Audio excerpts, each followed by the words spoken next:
Hello and welcome to the Deep Talk Podcast, a podcast and community dedicated to learning, growing, and connecting more deeply with ourselves and one another. I'm Madison Brandt, your host. Let's get started with this week's Deep Talk. Hey guys, today we're talking about depression, and I know it's not the most exciting and fun topic, but it is one that is needed. And so, if you clicked on this episode, I'm so sorry that you are not feeling your best and you're struggling with mental health. And, I wanted again to make this episode because I know that so many people do. And it's easy to get trapped into the thought that we're alone in it. While we see it in social media, we know so many people are on medication and go to therapy. Sometimes in our own circles that we surround ourselves with and the people that we know, it's like you're not talking about it with them and there's not a conversation. And, I am not a medical professional, and I just want to preface that I'm not a doctor, I'm not a therapist, I'm not a psychologist. I'm just a person who's holding a microphone, who has a podcast, who likes to use this platform to be open and honest. And so I'm not diagnosing anything. I'm not, giving advice on exactly what you need to be doing. And I think that if you do struggle with depression and you do need that kind of help, I recommend you go get that help elsewhere, right? Whatever you need to do for yourself. I'm not sure exactly what that is, but I can bring conversation around the topic. I can share my experience. I can share some things that I've been doing to help myself. And I just think that sometimes hearing someone talk about it is actually what we need the most, to know that we can have conversation around it. We don't have to feel like the black sheep or that we're alone in how we're feeling and that we behind closed doors are the only ones that are crying. It's just not true. And so I am just wanting to talk about this because sometimes I have found in my experience, and when I was struggling the most, the thing that helped me was to know I wasn't alone. And not alone in the sense that I had people around me, but not alone in the sense of I was the only one feeling that way. And so let's dive into everything. I want to talk a little bit more about my experience and how I feel in my life and where I've come from, where I am, and how I cope. And I just hope this conversation makes you feel less alone and know that you are not alone. It matters to know that there's somebody out there that is with you on this. And so anyway, I'm going to talk a little bit about my background with depression, right? So I've always grown up with anxiety. Anxiety was always like my more upfront feeling. I always had social anxiety. I had regular anxiety. I was always like the kid asking a million questions in class. In high school, I didn't really experience depression that badly. And I didn't feel it until I went to college. And so I went to college in New York and I was pursuing my dream of makeup. At that time, wanted to become a celebrity makeup artist. And when I got there, I was so like disoriented, right? It's a lot at 18 to be in a new city and like, a big city pursuing a dream and also around a lot of people that are so different than you in your hometown. And it was just a shock to my nervous system. I was so mentally unwell and I struggled a lot, and I was going to therapy. I was calling my mom crying all the time. Um, and that was when depression really came into my life. I didn't really understand it at first because I had never had it. Um, but quickly I was like, that's what this is. And in therapy, we kind of discovered that together. Between me really struggling to get out of bed and eat, and me, being on the streets, going to therapy, crying there and back, to me calling my mom, bawling every day, to me just feeling worthless and exhausted and so alone, um, we can say that I had it. I remember at the time my mom had me call a few of her friends' kids who had experienced depression in college and her friends who had transferred. And honestly, that was the most helpful thing ever, was talking to people who had similar experiences to me, because I was so afraid of being a failure. I was afraid that if I was depressed and I didn't do something because I was depressed, that I was a failure and that I was, it was a cop out. I was afraid that my depression was a cop out. And hearing that other people had experienced things that I had made me feel so much better and so much less alone and so much more hopeful. Um, Even though I was still feeling everything, I didn't feel as worried about, well, what if this doesn't work out? And what if I, what if I'm a loser because I transfer colleges and I did it because I'm depressed? Like, I didn't feel as much that way when I heard other people's stories. I just kind of learned that sometimes you go through things and you need to take care of yourself and you need to do what you need to do. Um, I just didn't feel as like it was only me experiencing that. And, you know, at that time too, I got a medication and that helped me while I was there. Um, I'm still on it, transparently. I went on it then because I wanted it to tide me over while I was there, but it's been so lovely and helpful, for me. But yeah, I ended up transferring schools because my mental health got so bad, and, um, I went straight into another school near my hometown, and I went home all the time on weekends because I was so sad, and it was just really hard.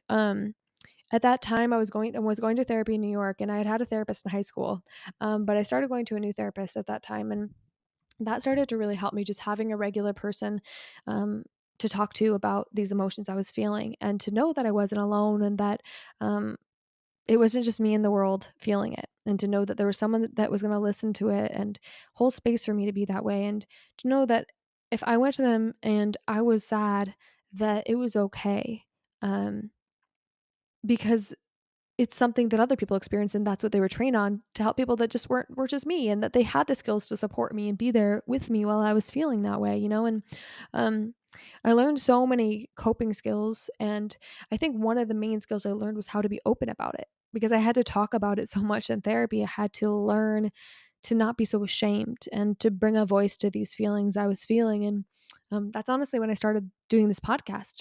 I had learned that talking to people about how you feel and being open was healing. I learned that from the calls my mom had me do in college.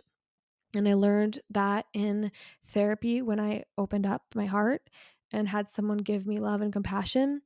I learned that talking about things and being open is healing, and keeping them inside just feels horrible. And I grew so much from this. I still struggled a lot in college, but it got better. I got a lot better because I was going to therapy, and I was starting to, instead of just hating myself for feeling this way or bottling it up inside and feeling alone, I released tears, and I leaned on shoulders, and I called people, and um, it started to get better. And I think over time, figuring out my meds and going to therapy and just like learning my needs as a human, like even general needs, like, oh my gosh, I need to be moving my body and eating, you know, not just snacks.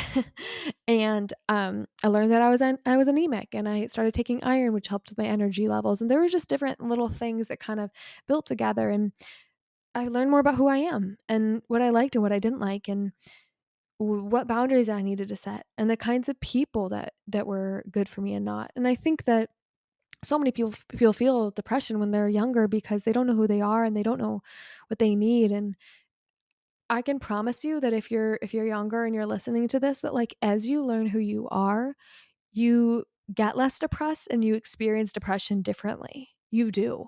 Because when you're young, even when you feel like your brain's fully online and that you've got it all together, and in some ways you do, like there's just little experience of life yet because you've been in high school or college or wherever you've been, you've been at home and you haven't experienced the world yet.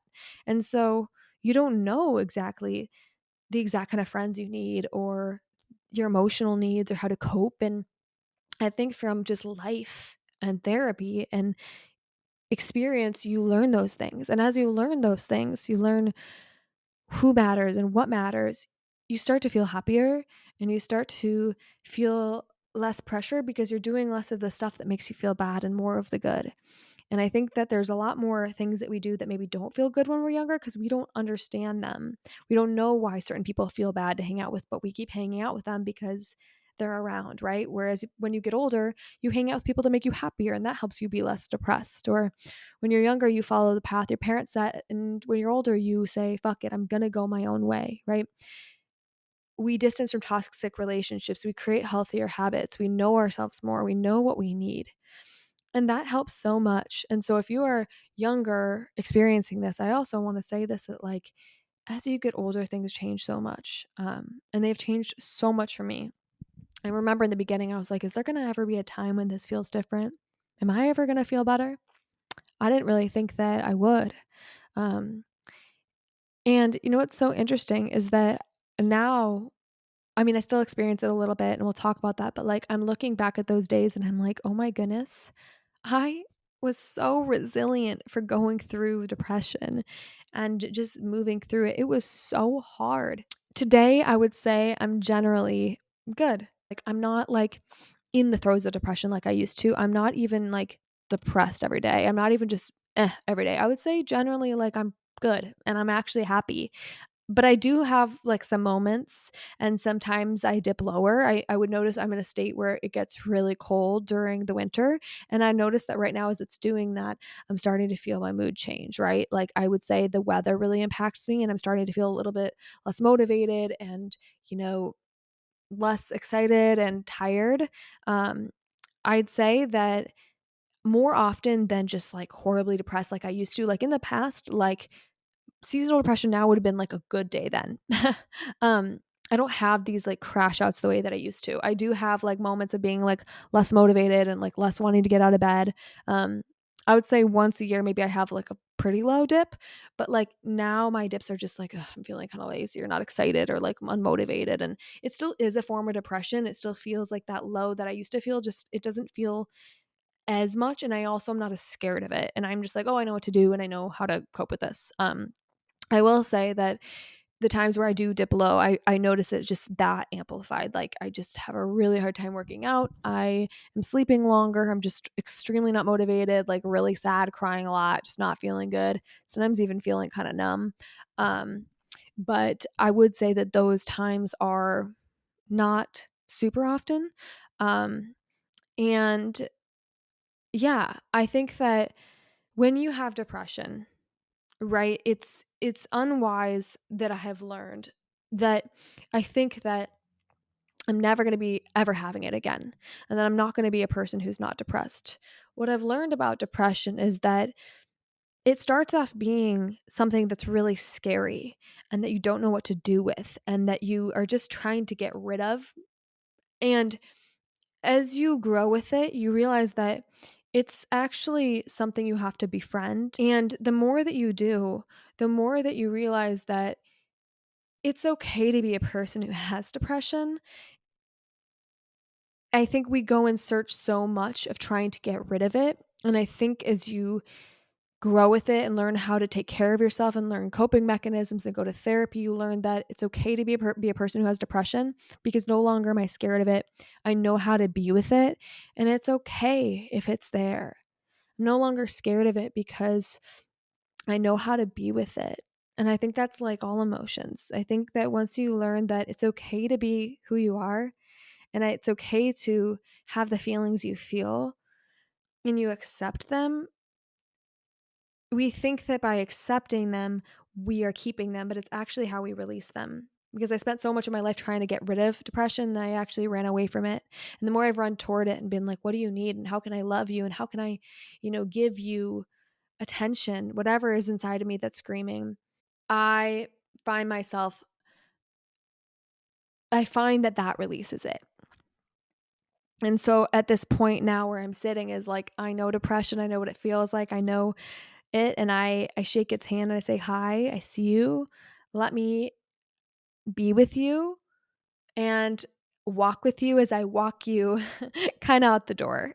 And knowing that it is a friend that visits sometimes and it's not going to last forever.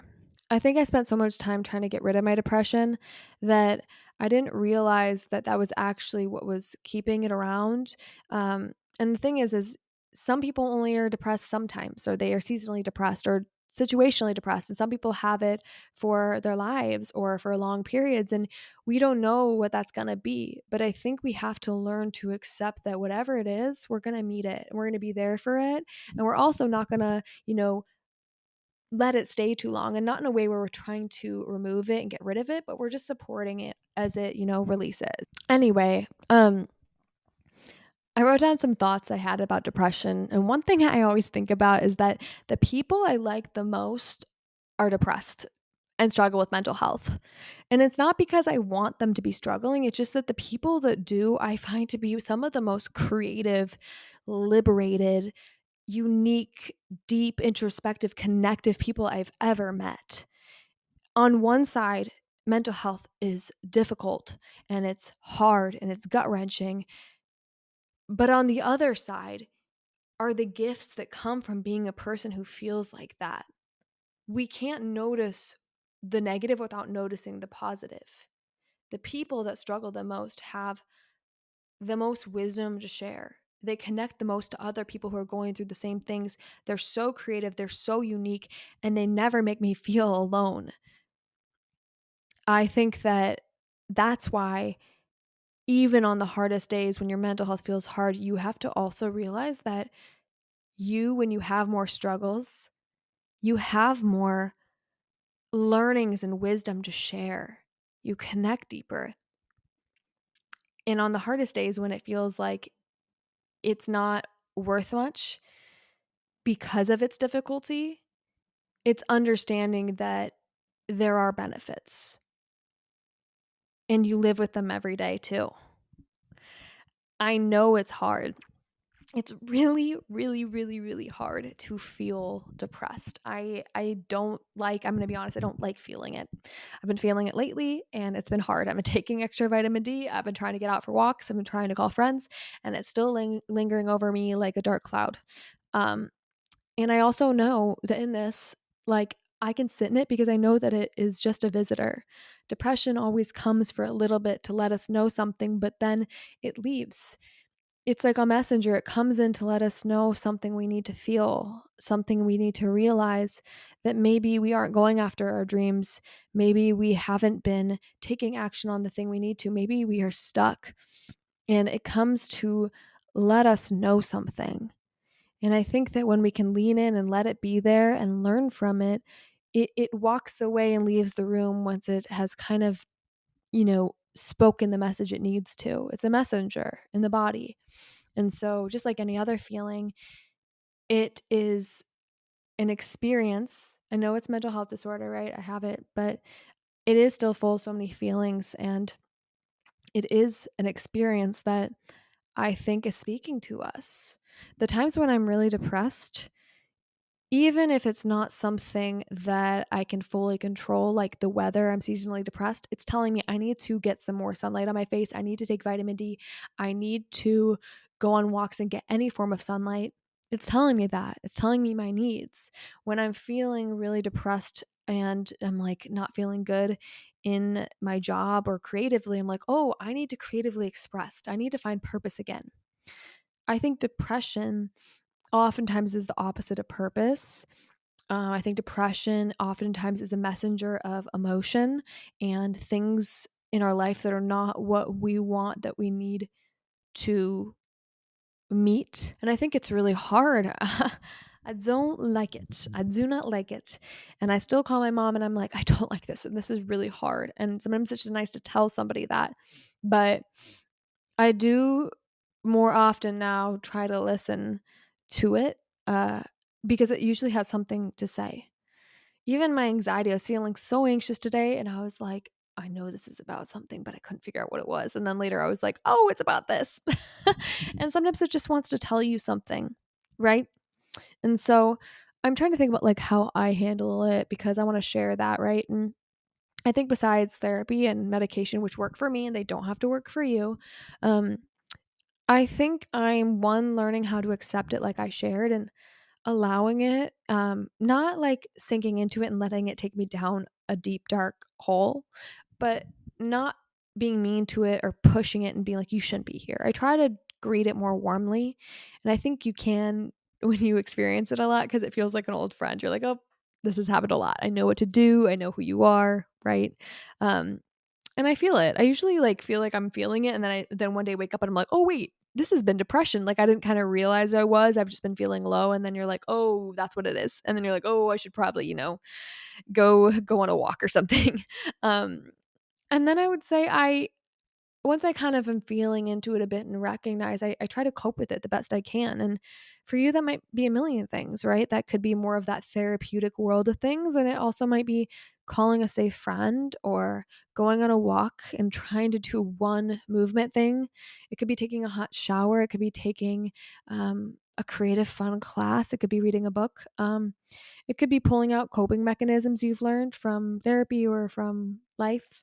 Um, and that really helps me just to pull out my coping mechanisms and all the things I know. It's like when you're sick, my mom's like, you need zinc, you need vitamin C, you need a million things. And when I'm depressed, I have realized that it's kind of like that too. Like depression isn't that much different than being physically sick. It's like I treat myself when I'm depressed like I'm sick. Instead of pulling out like the zinc and the vitamin C and all those things, I'm pulling out all my coping mechanisms. I'm pulling out therapy. I'm pulling out calling a friend that I love. I'm pulling out like just getting outside and walking as best as I can. I pull out, my supplements. I pull out good sleep. I'm pulling in what works for me the same way that meds might work when you're physically sick, and giving myself those things and treating myself like I'm sick because I am experiencing that. It helps to give yourself what you need in that way. Um, I do find too that, you know, depression wants to be depressed and it wants to do nothing and it wants to be a big bad guy that's like, listen to me, you lay in bed and don't go out, you don't shower. It wants you to rot in your bed. And I've learned that it wants that because it's made a little home in your body. And when you practice joy and when you practice happiness and when you move your body, it's almost like an exorcism for it, because it's like you're doing the opposite and it's like, no, I've made a home here, I don't want to go.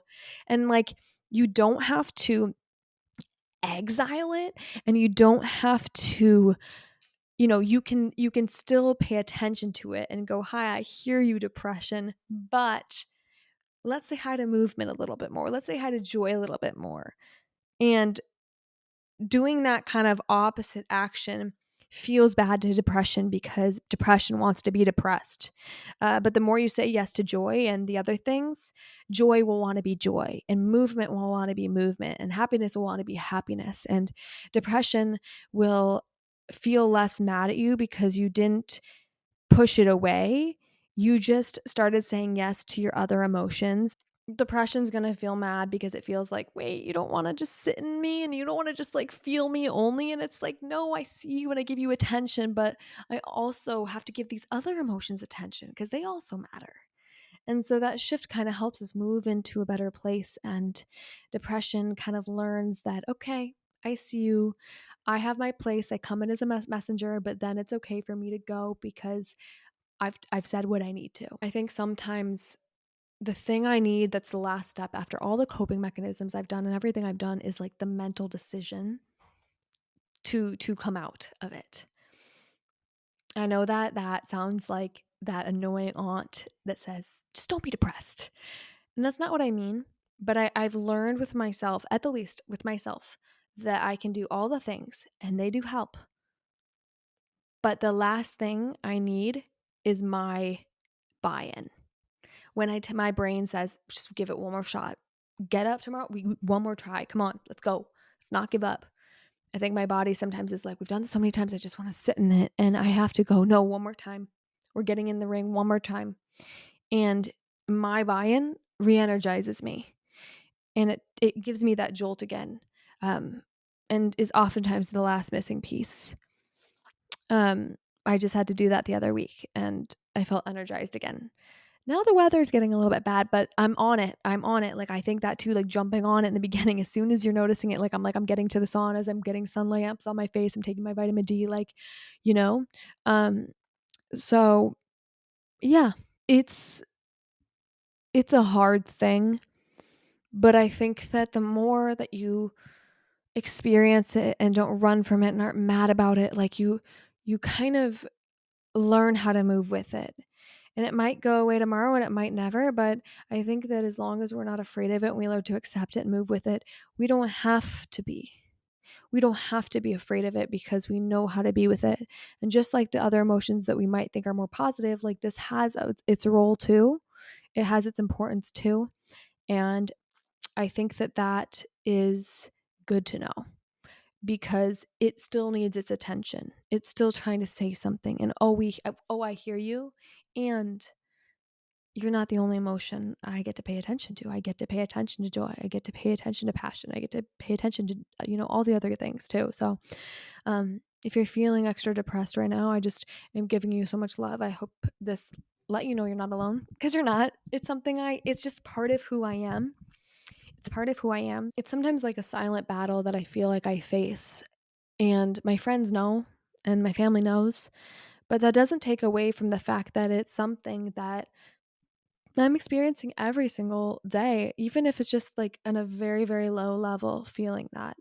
And while I've improved and I've grown a lot, it's still something in my life. And these silent battles are really difficult because we get so used to facing them alone, to crying alone or feeling alone in them. And I think the best thing we can do is just tell somebody, like, this is something that I feel, or listen to something about someone talking about it so you know that you're not alone, because it can feel really isolating feeling depressed and struggling with mental health. I know a lot of people have it these days, but not everyone talks about it. And you might be the only person you are near that is feeling that. So it is a silent battle sometimes, but it doesn't have to be. And I want to just say that it's something that I struggle with. So for anyone who's feeling like it's a silent battle, hopefully my words help you know that you're not the only one that experiences it. And I know it's hard, and I know it can feel like it's never going to end. But I know that if you keep taking the steps toward figuring it out, and doing the best you can, it does get better. And it might be something that sticks around a little bit, but it does change and it does evolve. Um, I love you guys. I really hope this episode gave you some peace in some way and made you feel like it's not a silent battle, fully, and let you know that there's at least one person who's feeling some ways that you are. I get it. I've had times screaming, crying on the floor from depression. I've tried so many things to try to make it better. Like, I've been the girl who's read every book and tried so many modalities and all the things. And I think just my best advice is to not give up, because when you give up on yourself, that's your answer. But I think there's a far better one waiting out there for you. I think there's a lot of dreams and hopes and things ahead of you. And I can't wait for you to find them one day at a time. That's it. The best you can footstep in front of the other, even if it's imperfect, even if some days you backtrack, one step at a time. I love you guys, and you are never alone. I'm going to put some resources in the show notes. Again, not a medical professional, but I do hope this brought some love to you, and then that you know you're not alone. We need more conversations like this. Okay, guys, I'll talk to you next week, and be gentle with yourself, and DM me if you have any comments. I'm here for you guys.